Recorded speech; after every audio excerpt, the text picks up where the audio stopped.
Historia, libros y banderas, el podcast de agricultura sobre nuestro pasado, política, textos y propuestas para conocer y comprender los grandes cambios que vive Chile y el mundo. El historiador y académico Alejandro San Francisco, junto a un invitado, con una relajada pero profunda conversación, analizarán los cambios que vive hoy nuestra sociedad. Historia, libros y banderas, con el historiador y académico Alejandro San Francisco. En CMPC llevamos un largo camino fortaleciendo nuestro trabajo, lo que nos ha permitido desarrollar distintas iniciativas junto a comunidades, por ejemplo, con la recuperación de un árbol extinto o el restablecimiento de agua potable en zonas rurales, la conexión del turismo y cultura a través de una sola ruta, o también el desarrollo de envases reciclables y amigables con el medio ambiente. Son esos y otros desafíos los que hoy nos permiten creer en el valor de las soluciones inspiradas en la naturaleza. CMPC, creando valor natural. Conoce más en cmpc.com. Hola, ¿cómo están? Mucho gusto verlos nuevamente en nuestro podcast Historia, Libros y Banderas. Hoy tenemos como invitado a Daniel Mansuy, que es un destacado académico de la Universidad de los Andes, filósofo, un intelectual público, además doctor en Historia por la Universidad de Rennes en Francia y autor de numerosos artículos de pensamiento político, de autores nacionales y extranjeros. Yo he tenido ocasión de leer algunos de ellos muy interesantes. Hoy hemos invitado a conversar con nosotros a Daniel Mansuy a nuestros podcasts Historia, Libros y Banderas sobre un libro que publicó hace algunos años, que se agotó rápidamente y que ha salido ya una segunda edición. Nos fuimos quedando en silencio, la agonía del Chile de la transición, publicado por el Instituto de Estudios de la Sociedad, el IES, el 2016, pero que, repito, acaba de aparecer una nueva edición. Soy Alejandro San Francisco y este es nuestro podcast Historia, Libros y Banderas. ¿Cómo está, Daniel? Muchas gracias por estar acá. Encantado, muy bien, Alejandro, encantado y feliz y agradecido de poder conversar contigo sobre el libro hoy día. Pero muchas gracias a ti. Yo tuve ocasión de reseñar este libro para Arte y Letras del Mercurio. Creo que es un libro excelente, muy valioso para la comprensión política de los últimos 30 años. Y te quería preguntar primero, brevemente, cómo surgió esta idea, de dónde nace esta iniciativa de pensar el Chile del post-90, por decirlo de alguna manera. Sí, tiene dos explicaciones paralelas. Una es que yo soy, por motivos un poco familiares, un poco biográficos, digamos, la verdad es que soy consumidor de historia y realidad política chilena desde muy niño. En mi casa se conversaba y se leía mucho de esto.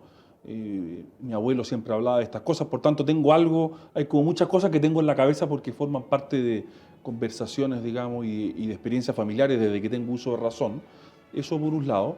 Y por otra parte, después de la movilización del año 2011, que hoy día nos parece una cosa como muy pequeñita, pero que hasta el octubre del 2019 era el gran momento político de la historia política reciente, después fue sustituido por octubre del 2019, había una pregunta un poco generacional, incluso para mi generación, de decir, bueno, ¿qué había pasado con la transición? ¿Qué había sido la transición?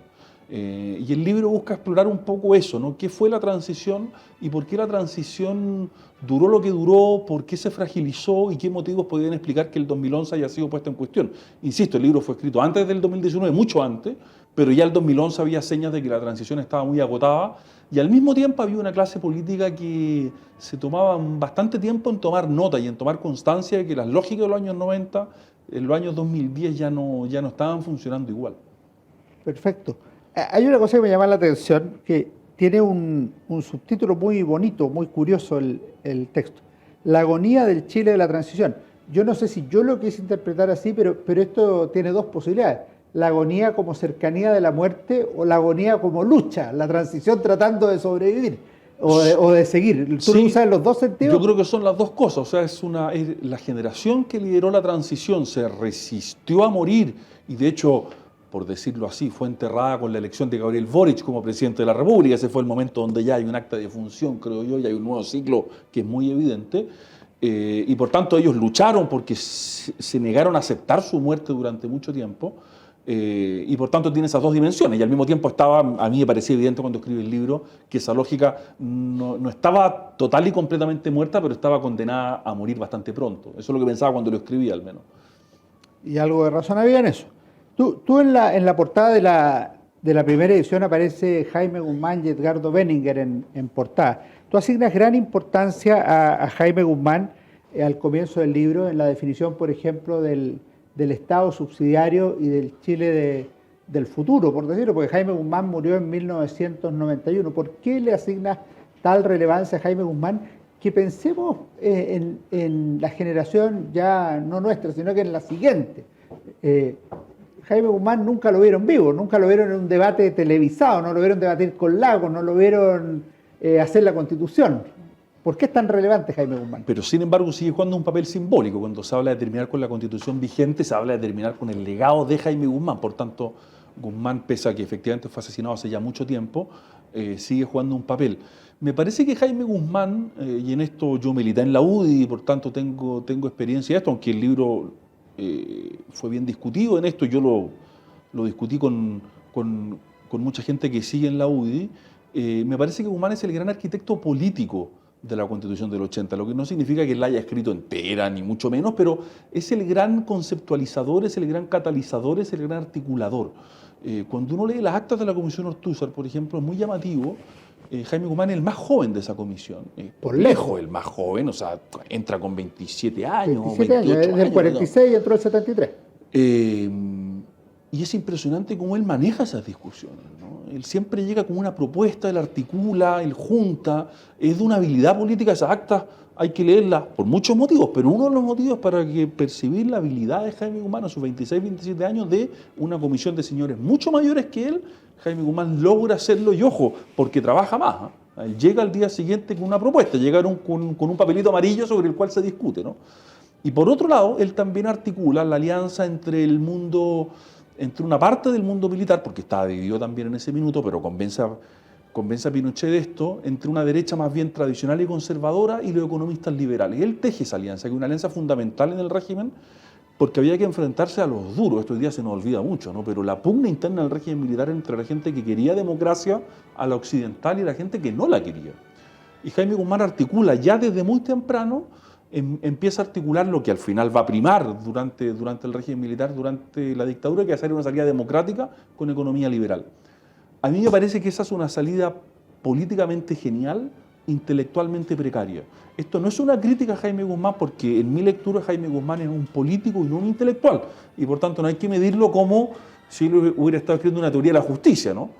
Pero en cuanto las condiciones cambiaron en los años 90 por la caída del muro y por muchas otras cosas, me parece que la derecha quedó fijada en un discurso que Guzmán había articulado en los 70 y 80, que ya no era pertinente en los 90.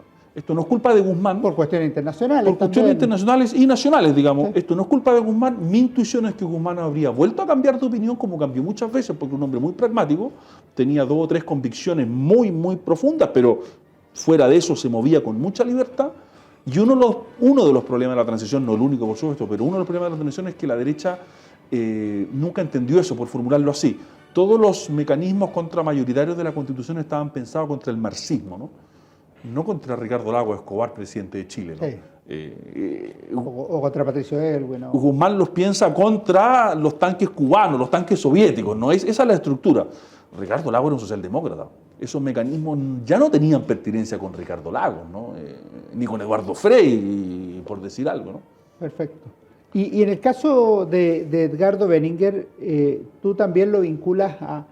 Fue un articulador fundamental del gobierno de Patricio Elwin como ministro, uno de los 3 grandes de la moneda, con Enrique Krauss y Enrique Correa.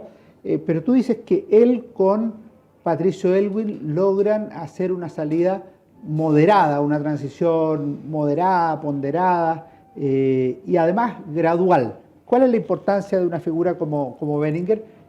Porque además, visto en el largo plazo, la Concertación sigue a grandes líneas el legado institucional, pero también el económico-social del régimen militar. Sí, Benninger era una figura clave por muchos motivos, voy a mencionar solamente algunos. Benninger es quien está detrás de del famoso discurso de Elwin en el año 84, creo que en el Hotel Tupahue, donde Elwin dice vamos a aceptar la Constitución del 80 eludiendo el problema de la legitimidad, porque si no, no vamos a salir nunca de aquí. En el 84 Elwin dice eso, es una idea que tiene Benninger, y que es lo que le permite a la oposición agruparse en torno al plebiscito del año 88 y le permite convertirse en Concertación y permite la transición chilena, ¿no? Hasta antes de eso no había mucha salida institucional porque la oposición de la época no aceptaba el itinerario propuesto por Pinochet. Entonces Benninger tiene esa idea, Elwin se suma a esa idea y pasa todo lo que pasa, pero eso era muy importante en ese minuto, ¿no? Decir, bueno, vamos a aceptar esta regla del juego, no nos encantan, no son las que quisiéramos, pero no tenemos otro modo de salir porque el camino de las protestas no estaba conduciendo a nada, ¿no? Claro, la frase es vamos a aceptar la Constitución como un hecho. Vamos a aceptarlo como un hecho, claro. Y después Benninger cumple otro papel fundamental porque Benninger hace algo con mucha habilidad política, pero que a mi juicio fue nocivo en el largo plazo, pero por razones parecidas a las de Guzmán, no es por culpa de él, porque Benninger se sentía muy cómodo con la transición. A Benninger no le molestaba que la derecha mantuviera algún tipo de poder de veto por el motivo siguiente, porque él sabía que la Concertación estaba dividida. Y por tanto, para calmar a la izquierda de la Concertación, él podía decir, mire, no podemos hacer esto por el veto de la derecha. Lo que era en parte cierto, pero en parte tampoco lo podía hacer porque nunca hubo acuerdo en la Concertación en torno a ciertas transformaciones estructurales, como se dice hoy día, por decirlo así, ¿no?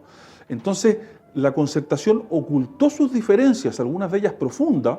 Empezaron a surgir algunas en el año 97 con la discusión entre autoflagelantes y autocomplacientes, que Ricardo Lagos silencia porque es candidato en ese minuto. Edgardo Benninger silencia esa disputa diciendo no podemos hacer nada porque es culpa de la derecha. Y no era culpa de la derecha, o no era solo culpa de la derecha, y esto se puede graficar con un solo dato, ¿no? En el año, Michelle Bachelet en sus 2 gobiernos tuvo mayoría en el Parlamento, ¿no? En Bachelet 1 duró poco porque Adolfo Saldívar salió al poco tiempo, ¿no? Pero tuvo mayoría legislativa. El segundo, claramente. Tuvo mayoría legislativa, y es verdad que hay leyes orgánicas que necesitan 4/7, pero voy a poner solo 2 ejemplos, ¿no? Leyes laborales y tributarias son leyes que en Chile requieren mayoría simple.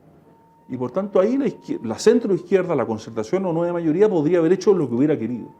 Y no lo hizo. ¿Y por qué no lo hizo? Por falta de acuerdo interno. Lo que demuestra que no todo fue culpa de la derecha, ¿no? Sino que había una ambigüedad interna a la Concertación que Benninger manejó con mucha habilidad. Ojo, no lo estoy criticando, porque en un primer minuto, en los años 90, esto era muy sensible, era muy delicado, la democracia era muy frágil, y Benninger encuentra esa salida para mantener a la Concertación unida, que era muy importante en todo caso. Ahora yo creo que también influye que en 1990-91 hay una consolidación de un consenso fundamental en Chile, en torno a la democracia política por una parte y en torno a la economía de mercado por otra. Muy distinto al Chile que tú estás estudiando ahora del 70-73, por ejemplo, o del 59-73. De manera tal que en Chile se da, entre comillas, esa tesis del fin de la historia de Fukuyama. ¿Cómo se empiezan a agrietar, a romper esos consensos en los años siguientes, que son clave para entender la tesis del libro y el Chile de hoy, además? Sí, no, interesante lo que dice, porque en Chile se da, es una curiosa coincidencia, Chile ha sido siempre un laboratorio, ¿no?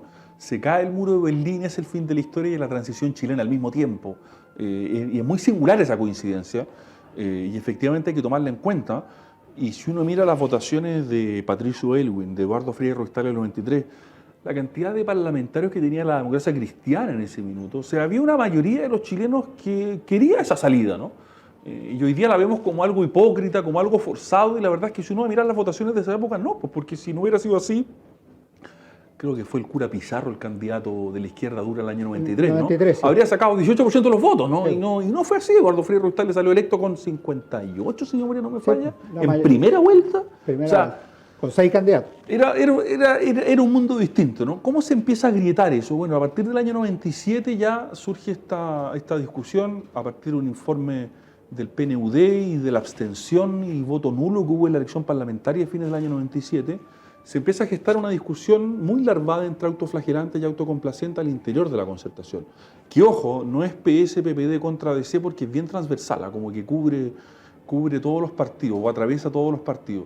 Esa discusión Ricardo Lagos la silencia, ¿no? Porque él quiere ser presidente y hay un gran objetivo histórico que también se nos olvida hoy día, que tenía Ricardo Lagos, que era de primer socialista en la moneda después de Salvador Allende y socialista en la moneda que termina su mandato en paz, pues porque este era otro fantasma que había, ¿no? Ricardo Lagos tenía que demostrar que un socialista podía gobernar Chile y podía gobernarlo bien y en paz, ¿no? Y esa discusión se silencia, y se silencia a mi juicio mal, porque nunca se da en términos explícitos, ¿no? Y se acumula una rabia, y al mismo tiempo se acumula un quiebre generacional. Un quiebre generacional de una generación que es la que emerge el año 2006 en la Revolución Pingüín, el año 2011 en la Revolución Estudiantil, que es una generación que ya no tiene los traumas de la dictadura y que por tanto no le interesa hacer política atado a lo que había pasado en Chile en los años 70 y 80. Yo creo que este es uno de los datos más importantes de lo que pasa en Chile hoy día, ¿no? Pasamos de una generación que había sido testigo o actor o tenía muy de cerca lo que había pasado en Chile en los años 70 y 80. Yo mismo nací en el año 78, pero tengo el recuerdo del nerviosismo en los años 80 en torno al plebiscito, el terrorismo, el cambio de mando. Había como algo tenso ahí, ¿no? Había algo difícil.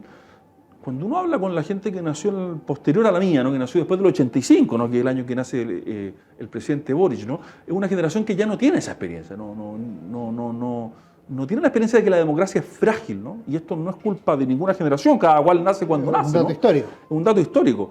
Pero ahí hay algo que se rompe, ¿no? Hay algo que se rompe y la generación más joven simplemente no tiene esa memoria, no tiene ese trauma, para bien y para mal. Esto tiene aspectos positivos y aspectos menos positivos. Pero la generación anterior era muy cuidadosa de los equilibrios políticos porque entendía que esto en Chile se había desmadrado, ¿no?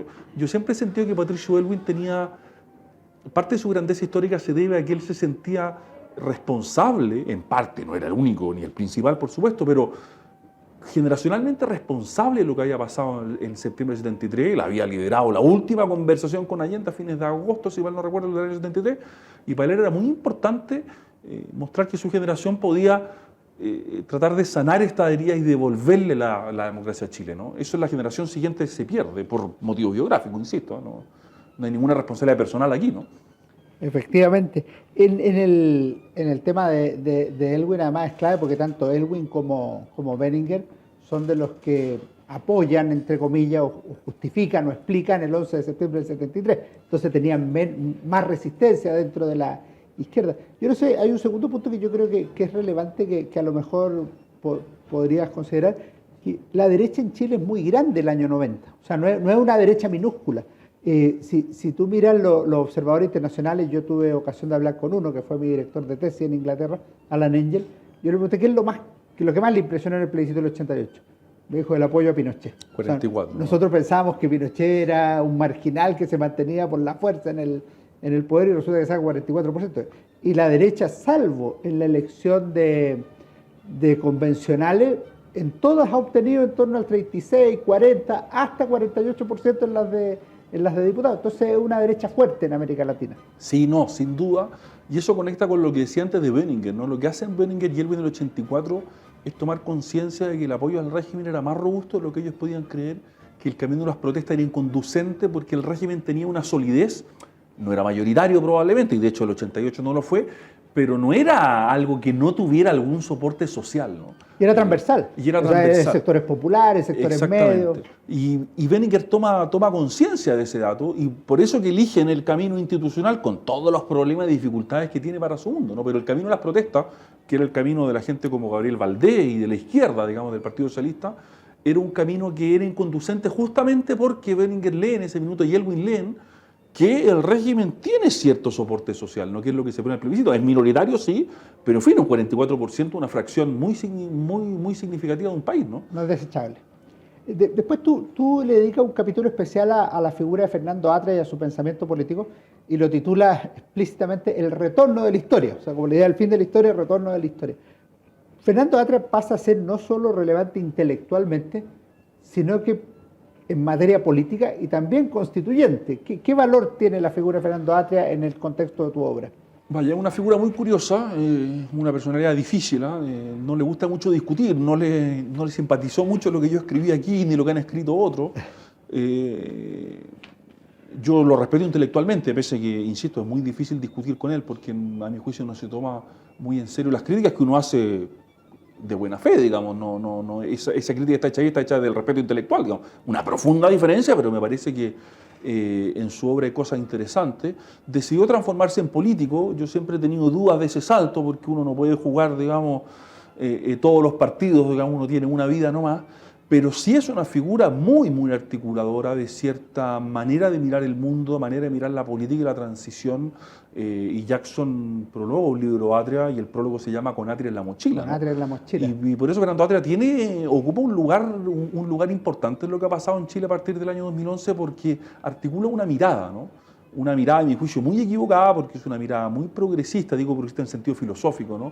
Muy historicista, una mirada muy estatista también que confía mucho en lo que el Estado puede hacer. Lo voy a formular así.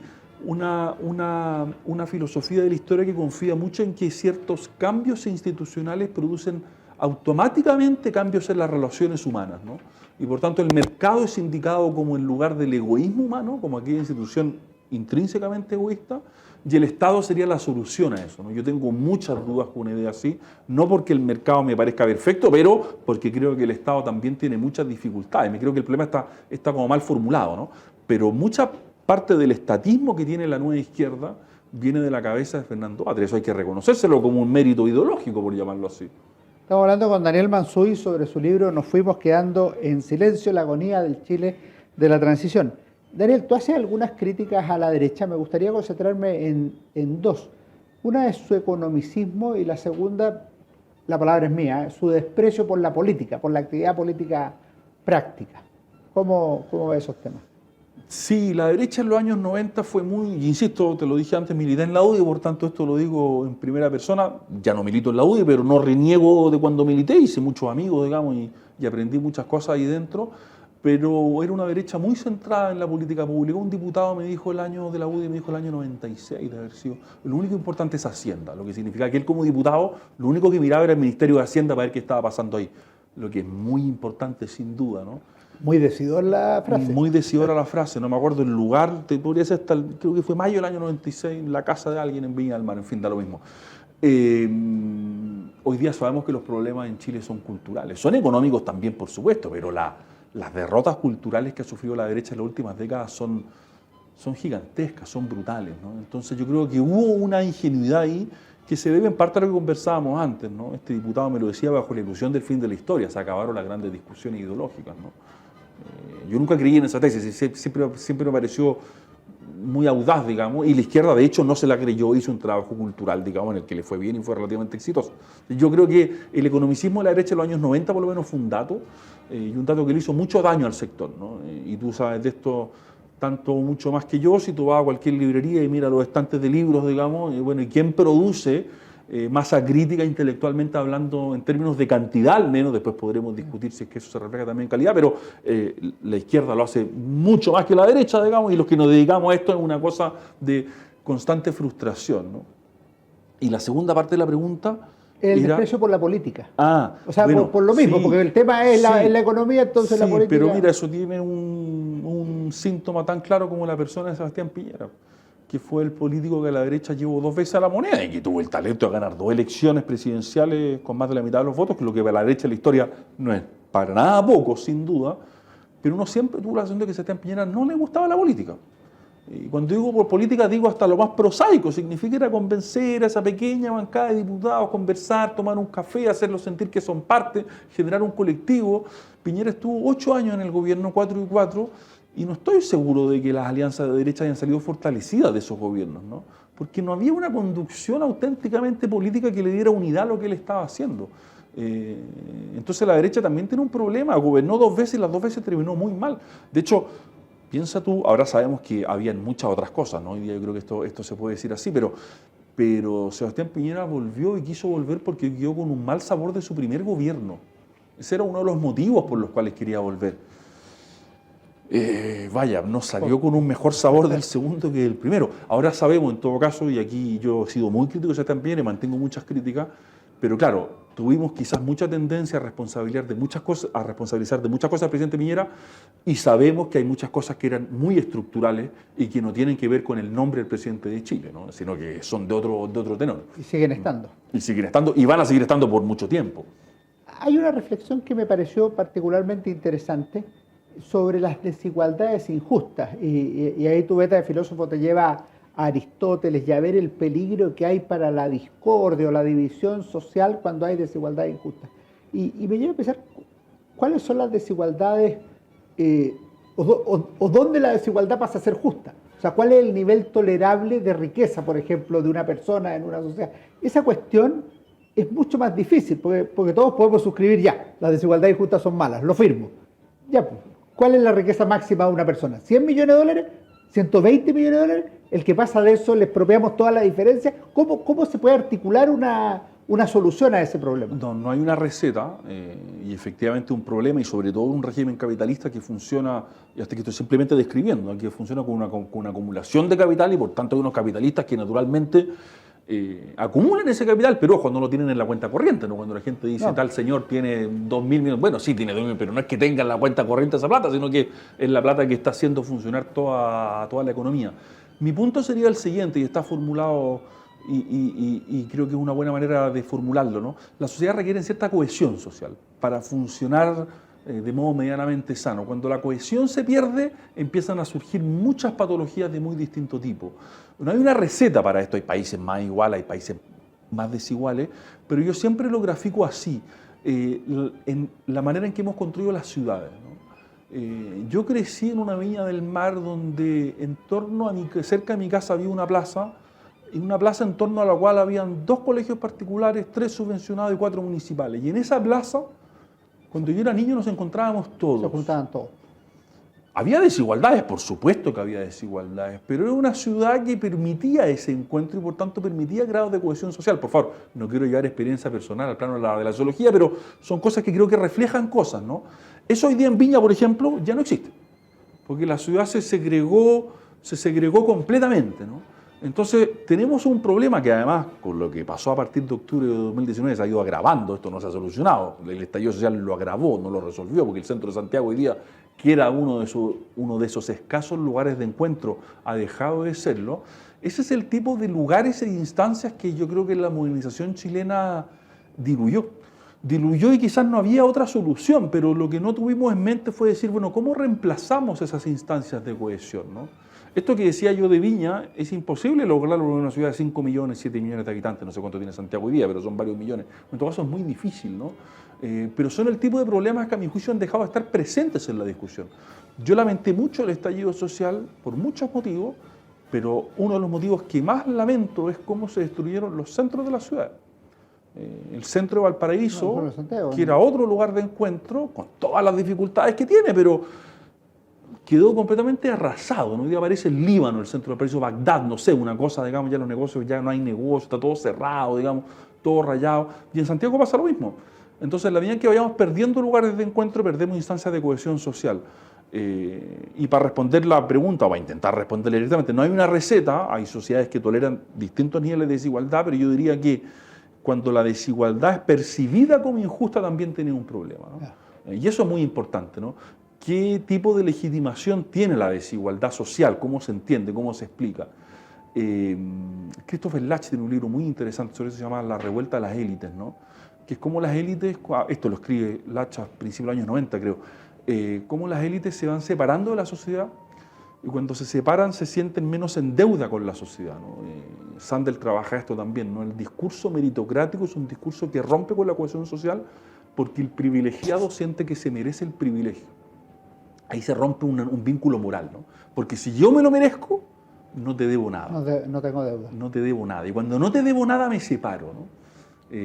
Ahí hay algo que hemos perdido, algo que hay que explorar más. Estas son ideas muy generales, ¿no? Pero ahí yo creo que tenemos problemas. Te tengo otra tarea para explorar más. Hay un tema que tú alcanzas a mencionar con una frase que me encantó. Chile es un país brutalmente centralizado.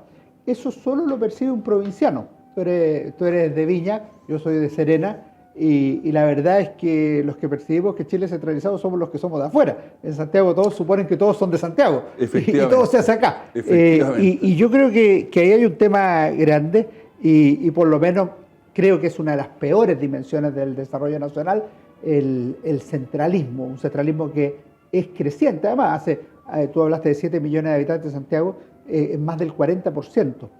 Hace 100 años era el 20%. O sea, cada década que pasa hay más habitantes de Santiago y menos potencia en las regiones, lo que es un gran desperdicio de talento. En regiones hay gente muy valiosa, hay talento, hay riquezas naturales y otras cosas. No, es una gran tragedia, muy latinoamericana, además, aunque en Chile es particularmente acentuada. Y efectivamente, cuando uno viene de fuera y no viene de Santiago y tiene otros ojos u otros lentes para mirar esto, es una cosa realmente muy llamativa, ¿no? La cantidad de concentración de todo que hay en Santiago es realmente muy impresionante. Nunca se ha hecho un esfuerzo real por intentar superar eso, es muy difícil porque es muy estructural, ¿no? Es muy difícil porque es muy estructural. Lo que hay en la nueva constitución que se propone a mí tampoco me parece que lo vaya a resolver mucho, porque hay una declaración de buenas voluntades, pero que no tiene mucha técnica después. Y por tanto nuestros grandes problemas, porque si lo que yo decía antes es plausible, o sea que requerimos más cohesión social, esa cohesión es muy difícil lograrla en ciudades grandes por motivos físicos, ¿no? Por motivos físicos la ciudad se empieza a segregar en pequeños barrios que se van separando entre sí, digamos. Vamos llegando al final de esta conversación con Daniel Mansuy, que ha sido muy interesante, muy entretenida. Quería llevarte a una parte del final de tu libro, precisamente. Aparecen unas claves de comprensión política en el último capítulo, que yo creo que merecerían un libro aparte. Chile es un país que está desfondado en muchos términos. O sea, tú lo dices el 2016, no el 2019. En el tema de las comunidades, la destrucción de la familia, las políticas de natalidad, o sea, no es casualidad que haya tanta inmigración y otras cosas. ¿Cómo ves tú esos temas que no están prácticamente en ningún programa de gobierno, en ninguna discusión pública, y parece que todo se soluciona con una constitución, cuando en realidad en el sustrato del problema hay otras cosas mucho más graves? Sí, pues es como el elefante en la habitación, ¿no? que nadie quiere ver. Hay un muy buen libro que recomiendo que se llama Solos en la noche, Zamudio y sus asesinos, de Rodrigo Fluxá, que fue un crimen que fue leído en clave homofóbica, y que Rodrigo Fluxá, que es un reportero que quiere contar la historia, va a contar la vida de Zamudio y sus asesinos, ¿no? Es un libro duro de leer, un libro que requiere cierto estómago, porque cuenta 5 vidas de jóvenes marginales en Chile, sin horizonte, cuadros familiares muy disruptivos, violencia sexual, violencia familiar, alcoholismo, droga, calle, narco, cename, juicios, jueces, digamos. Y lo que uno saca, o al menos lo que yo saco de ese libro, es que la disolución de los vínculos familiares, de los vínculos vecinales, es lo que tiene tan mal a Chile, por decirlo así, ¿no? Porque en el fondo no tenemos instancias primarias de socialización, ¿no? Y que la familia es la primera de ellas. Por tanto, lo que no se aprende en la familia es muy difícil aprenderlo después. Y el Estado es muy torpe para reemplazar a la familia, ¿no? El Estado no puede reemplazar a la abuelita o a la mamá, ¿no? No porque el Estado sea perverso en sí, sino porque hay un vínculo personal, digamos, un vínculo de amor incondicional, por llamarlo así, que ninguna estructura burocrática puede reemplazar. Por tanto, si tú me apuras a mí, la primera urgencia que tenemos en Chile es la de rehabilitar y permitir que ese vínculo sea efectivo, porque fuera de ese vínculo, fuera del vínculo familiar, después al Estado le es muy difícil hacer cualquier cosa. A mí esto es un problema que me parece tan evidente, también me llama la atención, como tú dices, que esté tan ausente de todos los discursos. Fíjate tú que en el estallido social, una de las cosas que más me llamó la atención fue que sigue habiendo, pero hubo en ese minuto algunos cientos, quizás miles de jóvenes chilenos dispuestos a destruir la ciudad, a destruir los propios paraderos, donde ellos toman micro, la ciudad donde ellos viven, ¿no? ¿Por qué eso? Por favor, no quiero justificar la violencia, quien hayan cometido delitos tendrá que cumplir la condena, no tengo ningún problema con eso, pero hay una pregunta sociológica, ¿no? ¿Qué ha pasado en Chile que tenemos miles de jóvenes que su vínculo moral con la sociedad no solo es nulo, sino que es negativo, están dispuestos a quemarla, digamos? Bueno, ¿no? en julio de 2019 apareció un informe en Chile, en julio del 2019, no en noviembre. Habían 525.000 niní, o sea, jóvenes que no estudian ni trabajan. O sea son muchos los datos que van en la misma dirección. Muestran eso. Y esa es una de nuestras principales tragedias, que es invisible a ojos de la gran discusión pública. A mi juicio esto es completamente un poco inexplicable, un poco absurdo, pero es un problema que si no lo vamos a mirar, si no vamos a atenderlo, no tenemos cómo avanzar en los grandes problemas estructurales, ¿no? Esto tiene que ver con vivienda, tiene que ver con cómo construimos las ciudades, tiene que ver con educación, porque después le exigimos todo al colegio, por ejemplo, ¿no? Sí, claro. Y bueno, los que hacemos clases sabemos, digamos, que uno tiene algunas herramientas y uno puede hacer algunas cosas, y un buen profesor puede hacer hartas, ¿eh? Pero es limitado, ¿no? Sí. Y plazas, tiempo libre, es limitado lo que uno puede hacer. Transporte. Y mirar ese problema, Perfecto. nos falta mucho mirarlo, ¿no? Acéptame una última pregunta si tienes un minuto. Pero por favor. En la crítica a la transición y a la democracia chilena apareció esa famosa frase: no son 30 pesos, 30 años. Pero estaremos de acuerdo en que la transición, borremos la palabra ejemplar porque no lo hay en política, pero fue hecha en paz. Se buscaron acuerdos y se lograron muchas cosas en beneficio de Chile y de los chilenos. En octubre del 2019 resurgió la violencia como hecho, pero además la justificación, la legitimación de la violencia. ¿Qué reflexión te merece ese cambio de paradigma que parecía olvidado en la política chilena y en la democracia del país? Sí, yo incluso estaría dispuesto, con todo lo crítico que soy de la transición, pero no tanto la transición, sino como los actores de la transición quisieron eternizarla, ese sería mi punto exacto. Yo estaría dispuesto a decir que la transición chilena fue ejemplar en el sentido de que esa operación política pacífica con un país partido en no dos mitades equivalentes, pero 44-55, es una operación política de altísimo vuelo a la que se dedicaron las mejores cabezas de Chile de lado y lado, digamos. Esa negociación, por ejemplo, en el año 89 de Carlos Cáceres con Patricio Elwin y Ricardo Lago, eso es política de alto nivel, ¿no? Donde hay personas, digamos, que piensan distinto, pero que son lo mejor de su generación, cada uno de ellos, ¿no? La involución que sufrió nuestro país con la validación o justificación más o menos explícita de la violencia del octubre del 19 es algo sobre lo cual yo todavía no tengo explicación, es algo que todavía me deja perplejo. Yo siempre tuve la duda personal, esto ya lo cuento en términos personales, no me pasó nunca, pero ¿qué hago si me dicen el que baila pasa en la calle, ¿no? Si voy con mis niños me hacen el que baila pasa, ¿le doy a mis niños la señal de que yo me someto a ese chantaje moral? ¿O no me someto exponiendo a mis niños a quizás qué? Una pregunta que me hice mucho. O sea, yo estaba realmente, no voy a decir angustiado, pero estaba realmente preocupado en esa semana de decir, si yo ando con mi niño en auto y me ocurre esto, yo no sé lo que debo hacer. No lo tengo claro, ¿no? Pero más allá de la cosa biográfica y personal, hubo una involución en parte de la izquierda chilena en justificar la violencia. Hoy día están pagando la cuenta, creo yo, largamente, y la van a seguir pagando. Una involución que a mí me resulta inexplicable y completamente extraña, digamos, de haber reivindicado de algún modo la violencia como método de acción política, como método de impulsar transformaciones, cuando se supone que habíamos avanzado en eso muy dolorosamente, porque había sido muy doloroso nuestro aprendizaje en Chile. Pero en fin, yo creo que sigue siendo un enigma y sigue siendo un misterio sobre el cual tenemos mucho que estudiar todavía, ¿no? Una pregunta que le hago a todos los invitados antes de que se vayan. ¿Tienes alguna recomendación de libro? ¿Qué libro te ha gustado? ¿Qué nos animarías a leer a mí, a los auditores de Historia, Libro y Bandera? Sí, se han publicado en los últimos 2 años, 3 años, uno es reciente y el otro debe tener 1 o 2 años, recopilaciones de Gonzalo Vial. Gonzalo Vial me parece un historiador muy interesante, que además fue un intelectual público que participó en las discusiones chilenas. Uno lo publicó Idea País y se llama Crisis Política y Social, una recopilación de columnas. Y la editorial Tanto Monta publicó hace años uno cuyo título es Chile en el tiempo, Sociedad Política y Crisis. Este año, sí. Que es una recopilación de artículos académicos de Gonzalo Vial.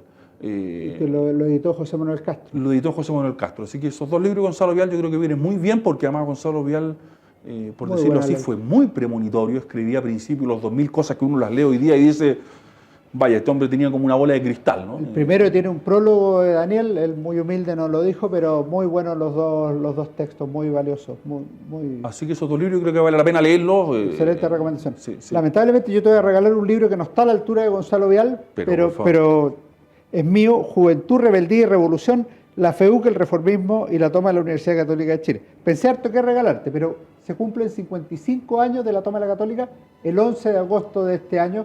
Yo sé que a ti te gustan los temas juveniles y te gusta mucho la historia, entonces... Sí, y este es un granito además en el Chile de los 60. Un hito muy importante, así que muy agradecido y encantado de haber estado aquí hoy día contigo, Alejandro. Muchas gracias a todos ustedes por habernos acompañado en Historia, Libros y Bandera en esta conversación tan interesante con Daniel Mansuy y nos vemos en el próximo programa. Que esté muy bien. Gracias, Daniel. Muchas gracias. Hasta luego. Fue Historia, Libros y Banderas con Alejandro San Francisco.